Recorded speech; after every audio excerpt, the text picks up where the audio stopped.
Hospital Bollywood megastar Amitabh Bachchan हाँ आज्ञा shooting set रे आहत हो जाइछन्ति अमिताभ बच्चन बाम गोड़े शिरा कटि डाक्तखाना भर्ती कराई। हॉस्पिटल बॉलीवुड मेगास्टार अमिताभ बच्चन कौन बनेगा करोड़पति शूटिंग समय अभिनेता बाम गोड़े शिरा कटि जाइथिला फल अमिताभ बच्चन को डाक्तखाना भर्ती कराई। अमिताभ बच्चन ऑफिशियल ब्लॉग रे यही सूचना देइथिले। रक्तस्राव को नियंत्रण करने गोड़े सिलाई होइछि। से कहिसेंति जे अमिताभ बच्चन ब्लॉग रे यही घटना संपर्क सूचना दे लिखिसेंति मो जोतार थिबा एक छोट धातु खंड मो बाम गोड़े शिरा काटी देइछि। जेतेबेले प्रचुर रक्तस्राव आरंभ होला ठीक समय कर्मचारी एवं डाक्तर एक टीम मते साहाय्य करे। ठीक समय चिकित्सा मिलवारे मु सुस्थ अछि। जदिओ से स्थान रे सिलाई करा जाइछि तथापि अमिताभ बच्चन आहुरी कहिसेंति कि डाक्तर माने पादरे अधिक चाप न पकाइବାକୁ ताको कहिसेंति। चालिबा कि ट्रेडमिल ऊपर मध्य न चलिबा पई परामर्श दैछन्ति। से आहुरी लिखिसेंति डाक्तर माने ठिया न होबा पई हलिबा झलिबा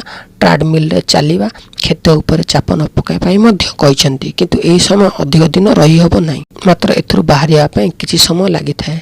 तेणु एथुरु बाहरिया पई भगवान मते साहाय्य करंतु।